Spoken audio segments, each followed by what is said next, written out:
సేనాపతి ప్రేమని విదేశాలకు వెళ్ళిపోమని చెప్తే ఏం అవసరం లేదు. వాడికి భయపడి మనం ప్రేమని పంపించడం ఎందుకు? ధీరజ్ ప్రేమ ముందు కావాలనే మనల్ని రాక్షసుల్ని చేస్తున్నాడు అని అంటూ ఉంటుంది భద్రావతి.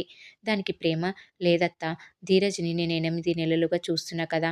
వాడు చాలా మంచోడు అని అంటూ ఉంటుంది. మరి చూడమ్మా, వాడు మంచోడయితే నీ చేతి మీద కళ్యాణ్ అని పేరెందుకు రాస్తాడు? వాడు ఆ నింద కూడా మన మీదే తోసేస్తున్నాడు. అయినా సరే వాడు ఎన్ని ఎన్ని నిందలు వేసినా పర్లేదు. నువ్వు తప్పుగా అనుకున్నా పర్లేదు కానీ నువ్వు మాతోనే ఉండాలి. నేను నిన్నెక్కడికి పంపను. ధీరజ్ అసలు రంగు ప్రేమ తెలుసుకుంటుంది అని సేనాపతితో చెప్తుంది. మనల్ని బాధపెట్టే మనుషుల్ని దూరం పెట్టాలమ్మా.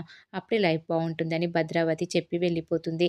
ఎందుకక్కా ఇలా చేశావని సేనాపతి అంటే, ధీరజ్ మీద శాశ్వతంగా ప్రేమ పోయి ప్రేమ వాడిని వదిలేసేలా చేస్తా అని భద్రావతి సేనాపతితో అంటుంది. ఇక మరోవైపు విశ్వక్ ప్రేమని కోచింగ్ సెంటర్ దగ్గర డ్రాప్ చేయడానికి బయటకు వస్తాడు. అక్కడే ధీరజ్ కారు తుడుస్తూ ఉంటాడు. అమూల్య విశ్వక్‌ని చూసి టార్‌లో గాలి తీసేయమని సైగ చేస్తుంది. సూపర్ ఐడియా అని విశ్వక్ టైర్‌లో గాలి తీసేస్తాడు. ప్రేమ బయటకు వచ్చి ధీరజ్‌ని చూసి అలా ఉండిపోతుంది. విశ్వక్ ధీరజ్‌ని బావ మా చెల్లి కాలేజీకి వెళ్ళాలి. టైర్‌లో గాలి లేదు. నువ్వు తీసుకెళ్ళు అని అంటాడు. ఎవర్రా నీకు బావ అని ధీరజ్ విశ్వక్‌ని తిడతాడు. ఇక వేదవతి, నర్మద వచ్చి ప్రేమను తీసుకెళ్ళమని ధీరజ్‌కి చెప్తారు. ఎవరు ఎంత చెప్పినా ధీరజ్ వినకుండా ఒక్కడే కారులో వెళ్ళిపోతాడు. ధీరజ్ వదిలేయడంతో వేదవతి ఆలోచించి నర్మదకి స్కూటీ తీయమని అంటుంది. నర్మద స్కూటీ తీస్తే వేదవతి డ్రైవింగ్ చేస్తానని తీసుకొని ప్రేమని ఎక్కించుకొని నర్మదను కూడా ఎక్కమని అంటుంది. మధ్యలో ప్రేమ స్కూటీ ఆపమని గట్టిగా ఊపిరి తీసుకొని ఇద్దరి మధ్య అప్పడం అయిపోయాను. ఊపిరిపోయి వచ్చినట్టుగా ఉందని అంటూ ఉంటుంది ప్రేమ. దానికి వేదవతి భార్యాభర్తల బంధం కూడా అంతేనే. వేరే వాళ్ళు జోక్యం చేసుకుంటే ఇలాగ ఊపిరి ఆడకుండా అయిపోతుందని వేదవతి ప్రేమతో చెప్తుంది. దానికి ప్రేమ, నేను వేరే వాళ్ళతో లేచిపోయా అని అందరి ముందు చెప్తే నా మనసుకి ఎంత కష్టంగా ఉంటుంది.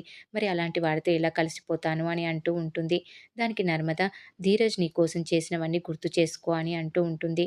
మీ నాన్న, మీ అత్త ప్రతి క్షణం వాడిని అవమానించిన నిజం చెప్పాడా చెప్పు? నిజంగా కళ్యాణ్ గురించి మాట్లాడి నిన్ను అవమానించే వ్యక్తిత్వం ధీరజ్‌ది అయితే ఎప్పుడో చెప్పేసేవాడు కదా!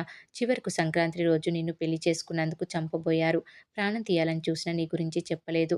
దాని ముందు కోపంలో వాడు జారిన మాట ఎంతదే, నువ్వు క్షమించలేనంతదా అని వేదవతి అంటూ ఉంటుంది ప్రేమతో. కోపంలో అన్న మాటే గుర్తుందా? నీకోసం వాడేం కోల్పోయాడో తెలియదా? వాళ్ళ నాన్న ఎంతలా తిట్టారో తెలియదా? నిన్ను పోషించడానికి సైకిల్ మీద తిరుగుతూ ఎంత ఇబ్బంది పడ్డాడో తెలియదా అని నర్మద అన్ని గుర్తు చేస్తూ ఉంటుంది. ప్రేమ ఆలోచనలో పడుతుంది. మరి ఏం జరగబోతుంది అనేది రాబోయే ఎపిసోడ్‌లో తెలుసుకుందాం.